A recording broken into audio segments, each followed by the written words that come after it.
Hello, my friends, and Happy New Year. I hope you had a wonderful holiday season and you were able to find rest and relaxation and enjoy your time with your family. And I know you're seeing all sorts of posts about everything from everyone join this challenge, do this. But I wanted to just share a couple of tools that I think are unique that might really help along this journey where so many of us embrace trying to improve ourselves and do different things. And ultimately, many of us will fail because we give up because we try to take too much on at once. But what I'd like you to do is consider two things. Let me pull up my notes here.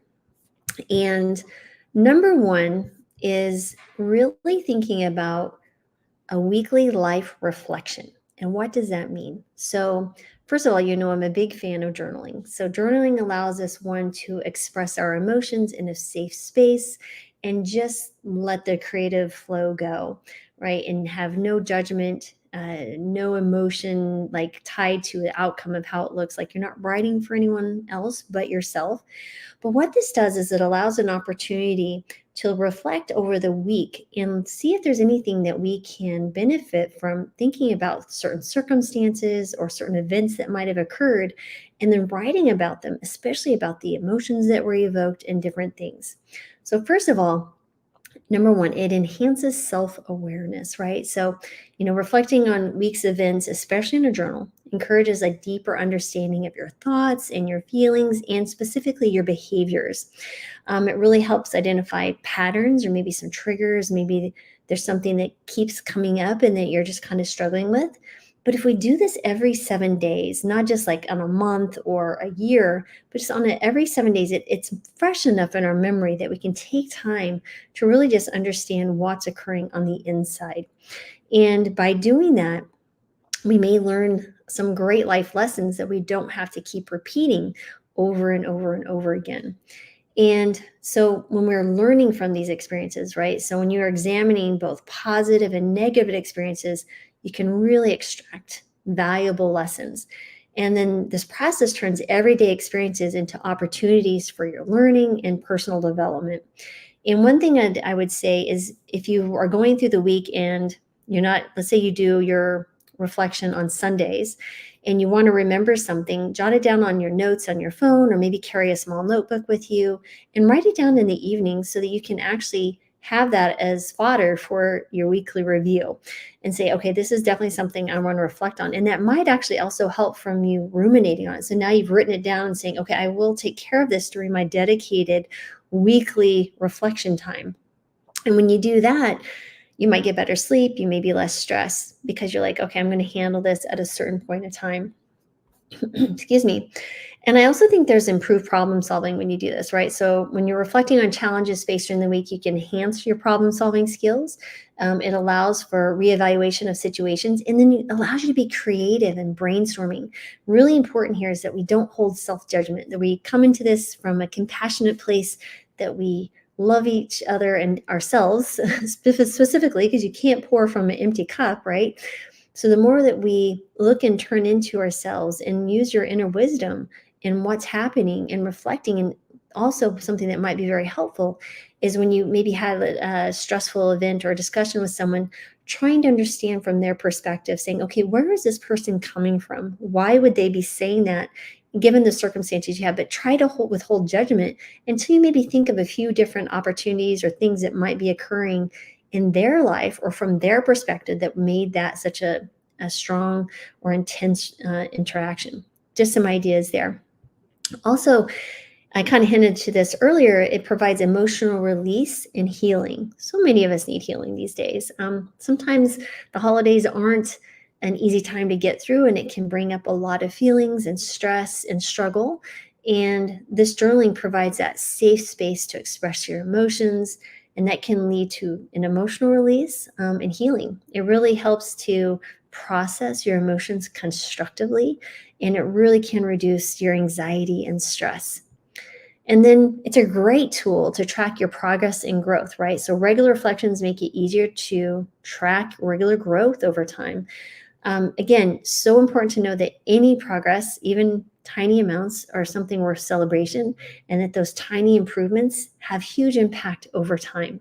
So let's say you start this week, but the end of a month, 2 months, 3 months, in a year, what a wonderful tool to look back over and see the things that you worked through yourself. It builds confidence, it builds self-love and joy in seeing that you have the skills and abilities, and just see where your growth is occurring.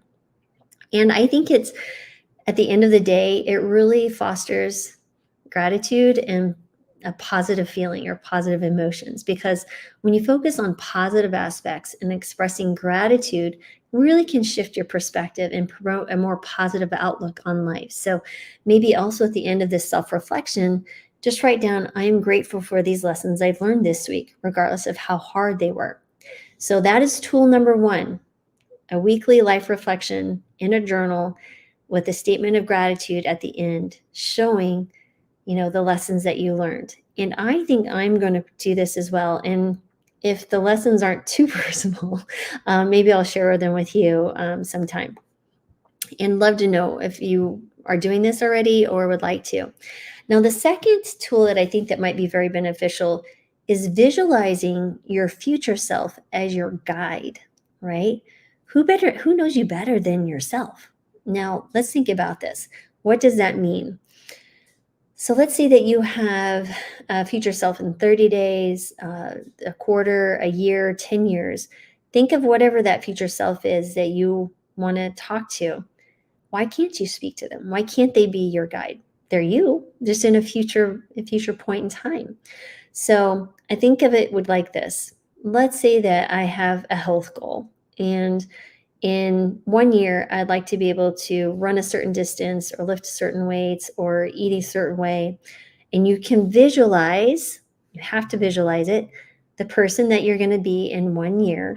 And then you need to feel it. You need to love this person in your heart and really feel what it's like going to be there already, so that you can connect in a heart to heart way with yourself and that future self, your current self and your future self. And know that your hearts are connected in a way, right? You need to feel what it's going to be the person that you're visualizing. Because when you feel it, and as we go through a few little prompts here, that to maybe some steps to help speak to or think about that your personal self or your future self giving you advice, I really want you to have that heart connection. And that's so, so important. And first of all, number one, it gives clarity of goals and aspirations, right? So when you visualize your desired future self, it helps define your goals and aspirations more clearly. It creates a vivid image of where you want to be, and that makes the goal setting more tangible and directed, right? So again, this could be a variety of things where you want to work on in your life: finances, health, uh, spirituality, relationships. It doesn't matter. Whatever that future self is in that particular area that you want to have be your guide, visualize them, connect with them, and really, really think about it. You can also maybe speak to this in your journal on your weekly review. Like, did I listen to my future self in regards to this particular goal that I have?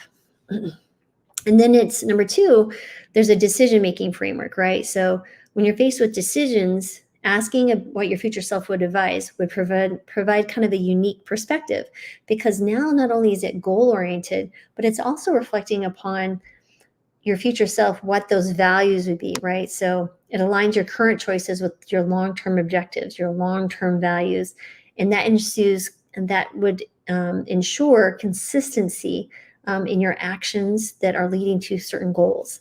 And then also overcoming present challenges, right? So considering how your future self would handle present challenges can offer new insights and strategies. And it really encourages, again, that long-term view, often revealing solutions that are overlooked when focusing on only immediate concerns, right? So when we sit back and go, instead of, you can still call your friends, your family, whomever, to get advice, whoever your support system is. But I would say dial up your future self and say, okay, future self, what would you do? And don't even necessarily try to come up with answers, but just maybe sit with the question and meditate on the question. and allow those questions or the answers to kind of bubble up. And we start having inklings, write them down. So let's say you have an issue with um, a person at work, right? Or you're trying to make a decision on you to take a different job. Maybe it's a time to go, okay, I know where I want to be. What would my future self tell me? Well, we may have a choice, like our present self, we may have like an immediate reaction to a choice. Maybe we want to take the job that makes more money because we know we want to see money right away, but maybe the other job we understand instinctively might have more benefits in the future, but even though maybe it's at a lower pay or a lower rank than we think we should be entering into a particular job situation. But what would the future self say? Ask them. Say, hey, future Lori, what should I be doing here? How can I do this? And then just sit back and let the answers come. And if you don't get an answer, give it a day or two if you can. And so that really allows you time to be thinking about it. Your mind will start working on it. Again, this will be a really interesting exercise. And I think it also provides number 4, motivation and inspiration, right? So your envisioned future self serves as a source of motivation, inspiration. It reminds you what you're working towards, and especially during tough times, because life is like that. You have your ups and your downs, but at the end of the day, you're going to be okay, and you are loved, and you're worthy of this time to invest in yourself. But again, remember, no one knows you better than yourself. So why can't you be your own guide? And it doesn't mean, again, that we don't have external coaches or people that we lean on. But at the end of the day, it's you. It's you in your thoughts. It's you in everything you do. And you are amazing. You have the inner wisdom. You just got to be brave enough and courageous enough to listen to it and not take in everybody else's opinions and suggestions. In advice to heart. Like, you take what you need and move on. If it feels right, go on with it. If not, then sit back and reflect on it. Maybe there's some other choices you need to take. But anyway, next, I think it also, number 5, it provides accountability and responsibility.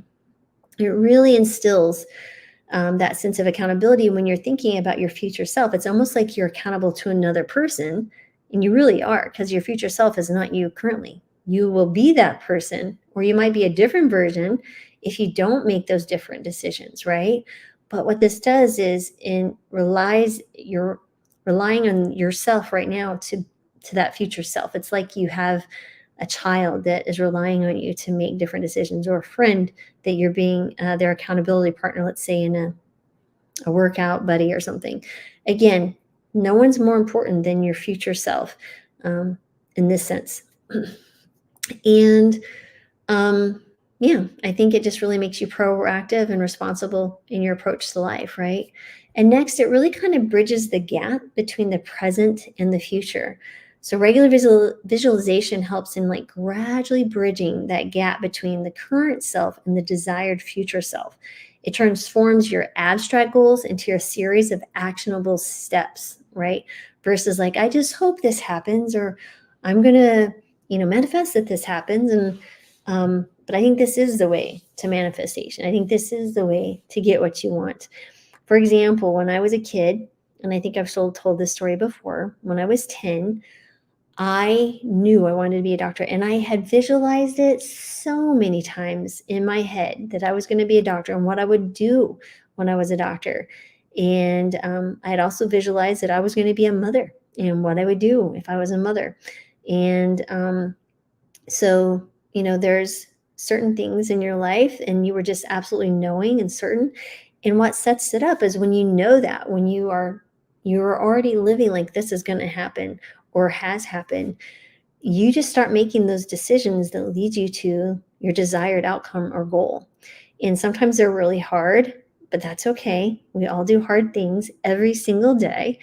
And you can do more hard things, and don't think that you can't. And if people have told you that you can't do these hard things, I need you to not listen to them, because every single one of us is so magnificent and so important in this world. And it doesn't mean that you're being egotistical or narcissistic or anything. You're coming from a place of love, and you have to start loving yourself thoroughly, all warts and all, because we're, I think spiritual beings having a human life right now. And we're here to live our purpose. So I think that's it. So my favorite saying is, live your purpose and love without limits every single day. So there you go. My 2024 recommendations for you. It's not another challenge per se, but maybe some tools to help you reflect weekly and to really get to your goals by looking to the one person that you can absolutely trust that will make the right decision for you. And that, my friend, is you. All right. Have a blessed rest of your day. And I'll be back tomorrow with who knows what other crazy thoughts are coming in my head. Okay. Blessings and thanks again for listening because I know you could be elsewhere. Have a great day, everyone.